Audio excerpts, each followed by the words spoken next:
Saludos amigas y amigos, bienvenidos a este vuestro canal.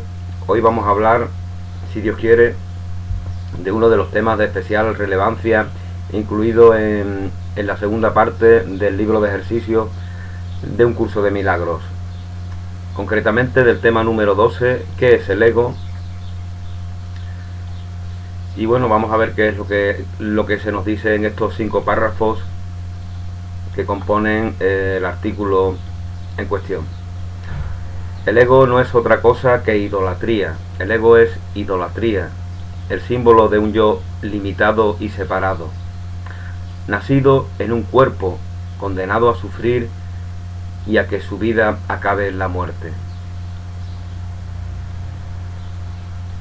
Es la voluntad que ve a la voluntad, es la voluntad con minúsculas, entre comillas, que ve a la voluntad de Dios como su enemigo, puesto que el ego de por sí es el desafío a la verdad, el desafío a la creación, el desafío a la integridad, a la plenitud, el deseo imposible de querer crear separado de la fuente de vida,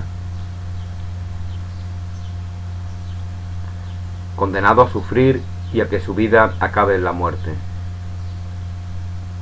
Es la voluntad que ve a la voluntad de Dios como su enemigo y que adopta una forma en que ésta es negada, adopta una forma en la cual la voluntad de Dios es negada. El ego es la prueba, entre comillas, de que la fuerza es débil y el amor temible.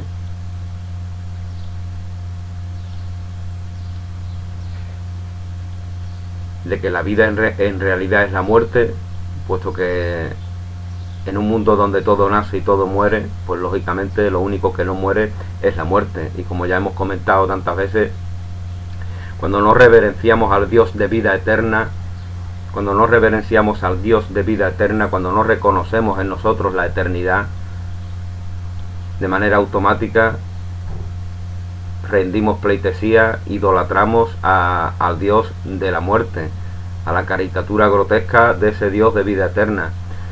Y esto no es un tema baladí, no es un tema menor, no es un tema anecdótico. Esto determina esta reverencia, esta idolatría que rendimos al Dios de la muerte, determina nuestras emociones, nuestros pensamientos, nuestra forma de proceder en la vida, nos determina absolutamente todo. Y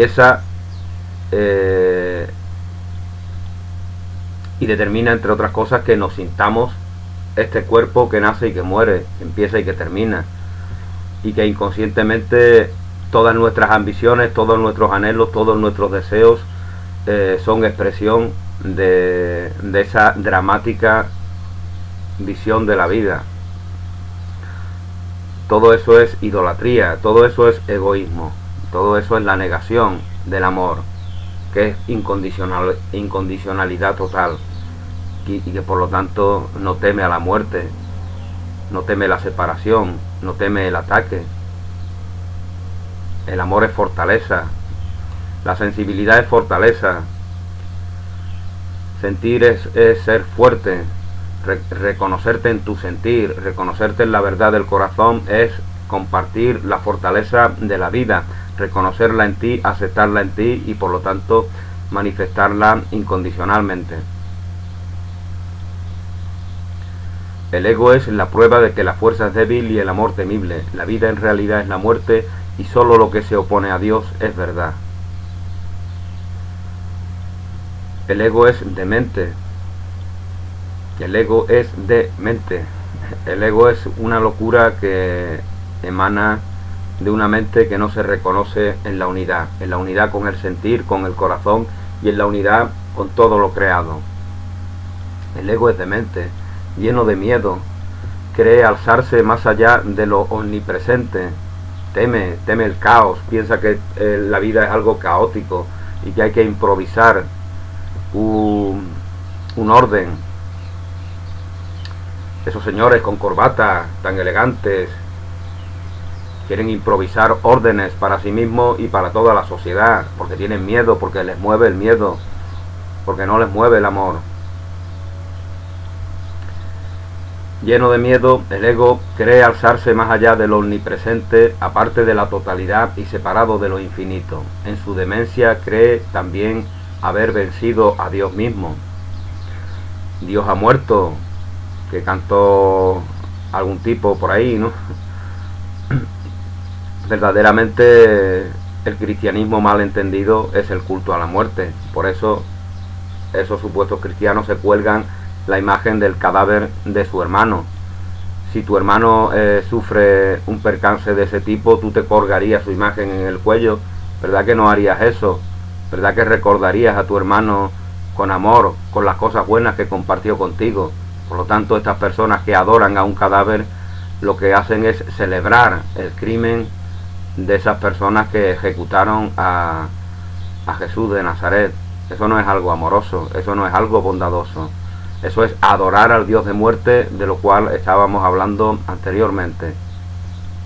Con lo cual, esos supuestos cristianos no tienen diferencia alguna con respecto a los ateos que proclaman la muerte de Dios. Son lo mismo. Son exactamente lo mismo, los mismos. A todos les mueve el miedo a Dios, el miedo a la plenitud, el miedo al amor, el miedo a la bondad, el miedo a la integridad. A todos les mueve el miedo, por eso adoran la muerte, por eso adoran un cadáver.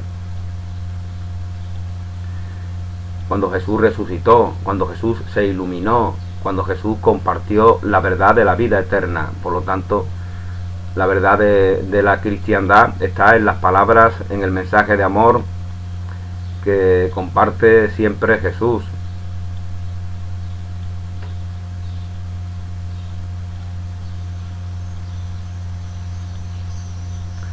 Bueno, pues se nos decía que en su demencia el ego cree también haber vencido a Dios mismo, y desde su terrible autonomía ve que la voluntad de Dios ha sido destruida. Sueña con el castigo, el ego sueña con el castigo, el ego teme permanentemente al castigo, lo vemos, ya lo hemos comentado en alguna ocasión, incluso en los niños pequeños que son educados o maleducados, en el que con la amenaza del castigo están deseando que se les castigue. Por eso hacen eso que enfada a sus padres. Inconscientemente sabe que tarde o temprano la única realidad en la cual viven esos niños maltratados es que van a ser castigados tarde o temprano. Por lo tanto, inconscientemente provocan que se dé el castigo. Porque si sabes que vas a ser castigado, cuanto antes lo sea, mejor, ¿no? ¿Para qué vamos a estar esperando? Si es una tortura aún peor, la espera para ser castigado es una tortura aún peor que el propio castigo. Con lo cual, que llegue ya.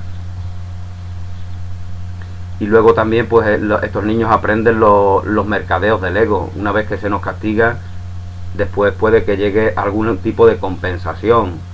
Esos son los mercadeos del ego que los malos padres, los padres mal educados, los padres que no tienen conciencia de cómo educar a sus hijos, porque se desprecian a sí mismos y por lo tanto sus hijos les sirven para que se manifieste ante sus sentidos ese desprecio que por sí mismos tienen, porque sus hijos son su obra, son su creación. Si sienten desprecio por ellos, es simplemente porque se desprecian a sí mismos. Bueno, esto que comentamos pues también pasa, por ejemplo, lo que decían en Japón, ¿no? Cuando hubo ese famoso tsunami, ese famoso terremoto allá en el año, me parece que fue en el 2010, pues entrevistaban a algunas personas y ellas decían que estaban deseando que eso pasara. Estaban tan convencidas estas personas de que tenía que suceder una catástrofe, que deseaban permanentemente que aconteciera ya. Entonces sienten esa liberación de que se han quitado algo de encima, ¿no? Esto es consecuencia del culto al miedo, de permitir que el miedo sea el motor de nuestra vida.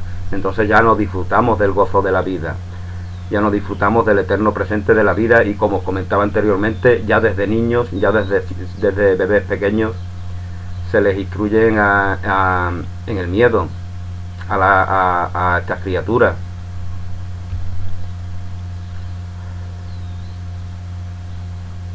Sueña con el castigo y tiembla ante las figuras de sus sueños, sus enemigos que andan tras él queriendo asesinarlo antes de que él pueda proteger su seguridad, atacándolos primero.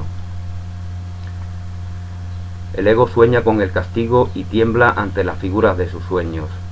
Las figuras de sus sueños, que son sus enemigos, que andan tras él queriendo asesinarlo, antes de que él pueda proteger su seguridad atacando a los primeros. Ya nos convertimos en asesinos, ¿no? De esa forma tan contundente se nos dice en el libro de texto, porque tememos que se nos prive de la vida. Vemos a nuestros semejantes como asesinos, como personas que quieren perjudicarnos, menoscabarnos, quieren atacarnos, y el ataque tiene un objetivo definitivo: acabar con la vida, porque pensamos que en este mundo lo que impera, lo que manda, lo que reina es la muerte, es el golpe definitivo, y que la vida es una ilusión. Por lo tanto, esa veneración, esa idolatría que sentimos hacia la muerte, al no sentirla, al no reverenciar al Dios de vida eterna que está en nosotros, al autor de la vida, esa idolatría que automáticamente sentimos hacia la muerte, nos convierte en potenciales asesinos. Porque la muerte es el fin de todo. La muerte es la negación del amor, de la verdad, de la bondad, de la belleza, de la incondicionalidad. Por lo tanto, si veneramos la muerte, es que no amamos la vida, es que no sentimos la vida. Por eso vamos a esas plazas de toros, ¿no? Y comiendo avellanas vemos cómo se torturan animales, ¿no? Nos insensibilizamos ante el sufrimiento de los demás. Y da igual que sean animales, personas.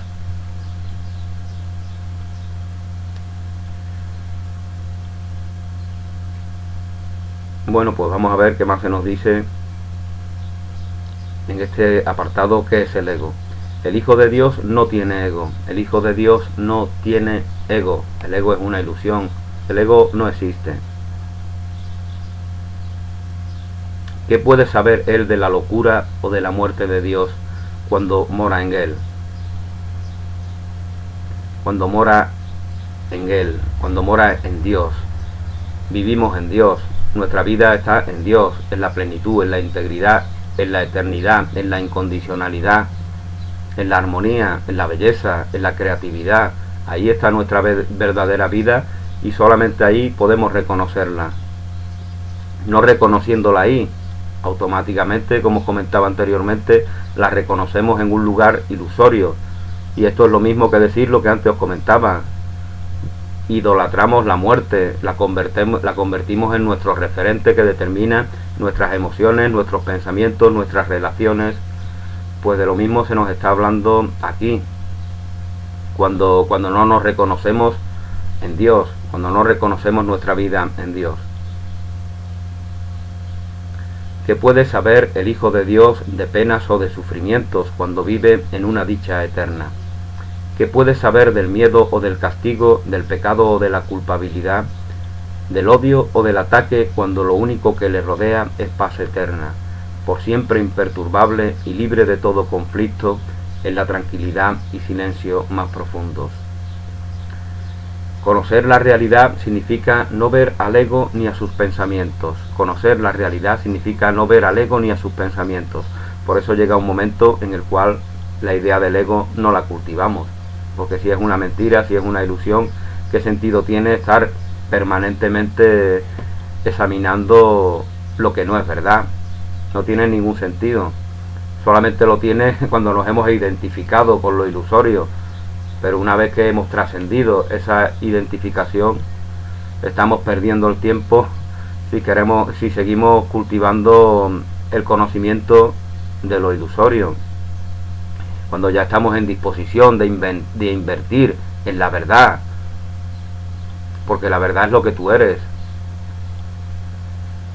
entonces estás invirtiendo en algo que se multiplica. Creced y multiplicaos. A eso se refiere la Biblia: creced y multiplicaos. Identifícate con la verdad, identifícate con lo que se expande eterna e infinitamente. Entonces no te estarás conformando con poquito, ¿no? Que es lo que se conforman con estos que examinan el ego, ¿no? Los personajes ilusorios del mundo del ego van descubriendo sus cositas pequeñas que que le dan satisfacción, porque van quitándole los velos a los fingimientos del ego, a las falsedades del ego, a las contradicciones del ego. Entonces se sienten satisfechos, ¿no? Pero eso es conformarte con muy poquito. Llega un momento en el cual tú ya no te interesa el ego, no te interesa lo ilusorio. Lo que te interesa es lo que tú eres: el amor, la verdad, la belleza, la bondad, la eternidad, el poder, la libertad. Eso es lo que a ti te interesa verdaderamente. Y eso es lo que reconoces en tus hermanos y en tus hermanas.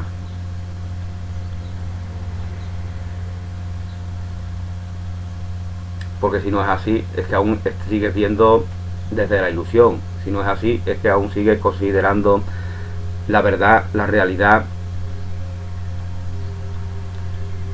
desde una mirada que no te permite acceder a ella. Desde una mirada que queda retenida entre las apariencias formales y que no puede ir más allá.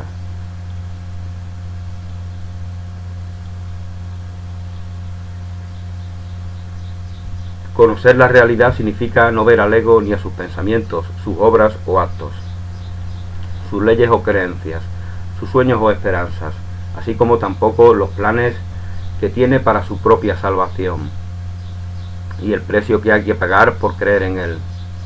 El plan de salvación del ego es un plan que no puede ser satisfecho. Del plan de salvación del ego pues se nos hablaba en alguna lección de la primera parte de un curso del libro de ejercicio, de un curso de milagro. El plan de salvación del ego es buscar aquí y ahora su complemento. Buscar aquí y ahora desde una mentalidad de carencia, desde una idea de separación, lo que nos llene. Por eso huimos, por eso esa sociedad de la evasión que se extiende por el mundo. Queremos huir de nuestra realidad, del eterno presente de la vida. Queremos huir hacia afuera. Afuera nos espera el paraíso, afuera está el paraíso, mujeres bonitas, alcohol, fiesta. Da igual, estas cosas no es que de por sí sean malas. Lo que es malo es la relación dependiente que tenemos con respecto a ellas. Mujeres bonitas o hombres bonitos, lo que sea. Lo negativo, lo autodestructivo es la relación de dependencia, de mentalidad de carencia, de mendigueo que tenemos con respecto a estos elementos. Los convertimos en ídolos. Las mujeres y los hombres no son ídolos, son los hijos e hijas de Dios. Cuando no los vemos en su integridad, en su plenitud, en su incondicionalidad, en su belleza, cuando no los vemos tal como verdaderamente son y por lo tanto así también nos reconocemos a nosotros, los convertimos en ídolos, con respecto a los cuales mendigamos atención, cariño, porque nos sentimos unos mendigos, nos sentimos unos seres diminutos, una mente segregada, protegida por un cuerpo que va a morir. Y por lo tanto el plan de salvación del ego es precisamente querer huir de esa visión dramática de la vida, a través de enganchándonos a todos los placeres del mundo, a todos los vicios, a todas las adicciones, querer huir del drama de la vida. Paradójicamente el plan de salvación de Dios también está aquí y ahora, pero está en reconocerte aquí y ahora tu plenitud, tu integridad, tu belleza, tu incondicionalidad. Eres un ser consumado, eres un ser perfecto, tu vida no está en el tiempo, tu vida no está en el espacio, el cuerpo y las palabras no son más que herramientas a tu servicio, que no son ni buenas ni malas. Ese es el plan de Dios para la salvación. La aceptación, la independencia de las ilusiones, la valoración de tus semejantes en su integridad. Entonces es cuando te relacionas con ellos verdaderamente. La relación mendicante del ego, dependiente, que suplica atención, como ese que busca trabajo, ¿no? Por favor, dame trabajo, que estoy muy mal, por favor, por favor. y va por ahí mendigando y lo que gana es el desprecio de todos los demás, desgraciadamente. No se da cuenta del daño que se hace a sí mismo, hasta que no se levante y diga yo soy, y no me hace falta mendigar, no me hace falta pedirle nada a nadie, hasta que no se reconozca en su integridad. Él no es un ser social que necesite un trabajo, una esposa, unos hijos, cumplir un servicio militar, pagar unos impuestos. Todo eso es paganería social. Él no es un ser social, no somos seres sociales, somos seres naturales. Dios crea naturaleza, Dios crea espíritu, y eso es lo que somos. Y cuando tú te reconoces en lo que verdaderamente eres, lo demás es una anécdota, como le pasa al protagonista de Qué bello es vivir, la película que interpreta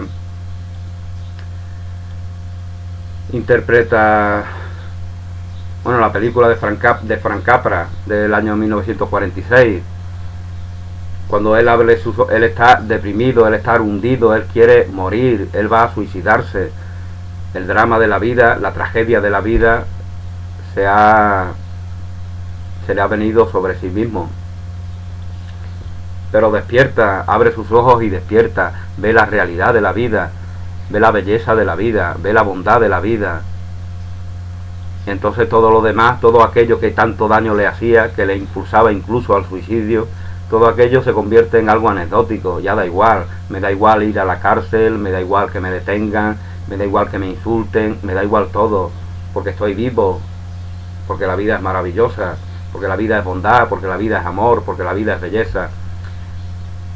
Entonces ya ve las cosas desde la verdad, y todo lo demás no importa absolutamente nada, todo lo social no importa nada, tampoco es que haya que atacarlo, ni censurarlo, ni condenarlo. La sociedad da noticia, de la misma manera que nuestro cuerpo da noticia de nuestro estado de ánimo, la sociedad globalmente da noticia del estado de ánimo de todos los integrantes de esa sociedad. Por lo tanto, es tan buena o no tan buena como el estado de ánimo de esos componentes es. Lo formal no es nada de por sí, da noticia de lo informal. Te reconoces en la belleza, te reconoces en la bondad, te reconoces en la eternidad, pues lo formal va a dar noticia de ello si verdaderamente es así. Lo formal es un espejo, informa, porque eso significa la palabra informar, dar forma. Permanentemente estamos informando. Ya nos decía Jesús, no te ensucia lo que se te mete por la boca, te ensucia lo que te sale, lo que te sale de la boca es lo que te ensucia. Porque al compartir maldad, al compartir ataque, al compartir visión dramática y mendicante de la vida, estás arraigando eso en ti, y es lo que te está ensuciando. No estás reconociendo la belleza que hay en tu corazón, en tu sentir, en tu sensibilidad, y por lo tanto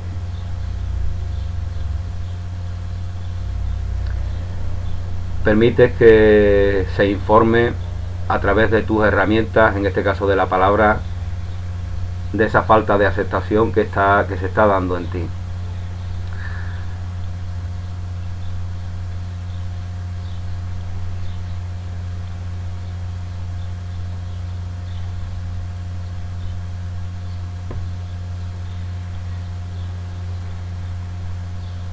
Desde el punto de vista del sufrimiento, el precio que hay que pagar por tener fe en él, el precio que hay que pagar por tener fe en el sufrimiento es tan inmenso que la ofrenda que se hace a diario en su tenebroso santuario es la crucifixión del Hijo de Dios. Permanentemente nos estamos crucificando a nosotros mismos al tener fe en el sufrimiento. Y la sangre no puede sino correr ante el altar donde sus enfermizos seguidores se preparan para morir. Una sola azucena de perdón, no obstante, solamente una azucena de perdón, solamente una pequeña idea de amor, un pequeño destello basta para que todo se ilumine, para que las tinieblas se disipen. Una sola azucena de perdón puede transformar la oscuridad en luz y el altar a las ilusiones en el templo a la vida misma.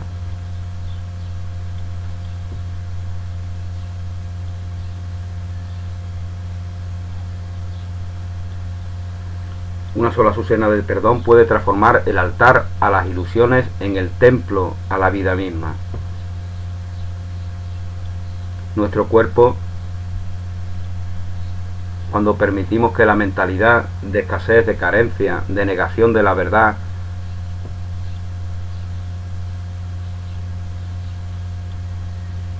esté a las riendas de nuestra vida, nuestro cuerpo informa de esas ilusiones, de esa negación.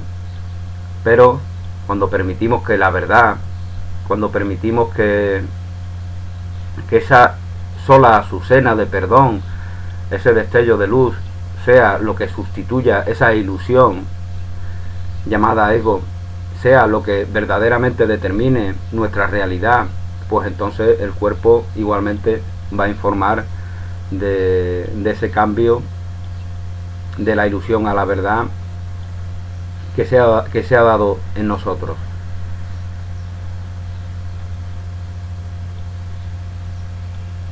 Así se produce la curación, algo natural. La enfermedad que vemos en el cuerpo, los síntomas de la enfermedad que vemos en el cuerpo, pues no son más que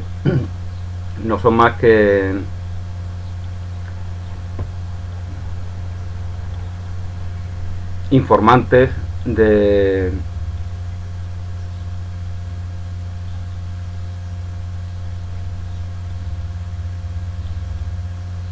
algo erróneo, de algo que hay que sanar, que hay que corregir y que se está produciendo en nuestras mentes. Lógicamente, cuando se da esa corrección, esos síntomas que vemos en el cuerpo desaparecen, como si fuera algo natural, porque efectivamente así es. La sanación es algo natural, los milagros son algo naturales, tan naturales como la propia vida. La vida es el único milagro, en él se albergan todos los milagros.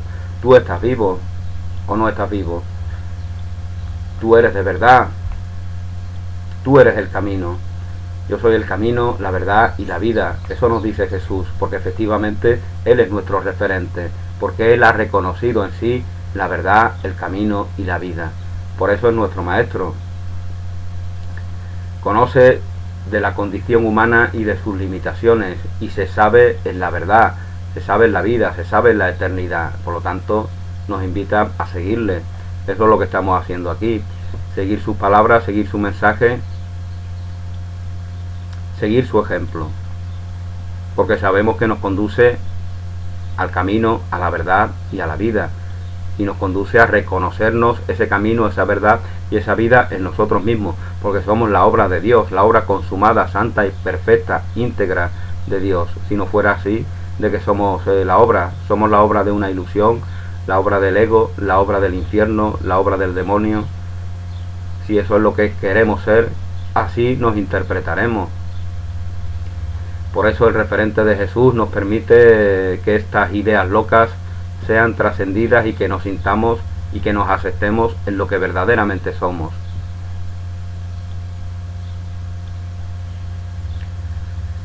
Una sola azucena de perdón puede transformar la oscuridad en luz, y la paz se les restituirá para siempre a las santas mentes que Dios creó como su Hijo.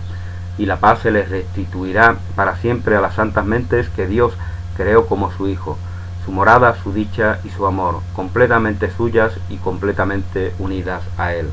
Bueno, pues este es el tema número 12. El próximo día, si Dios quiere, hablaremos de la lección 331, que es la que este tema acompaña a las 10 siguientes lecciones, que van de la 331 a la 340.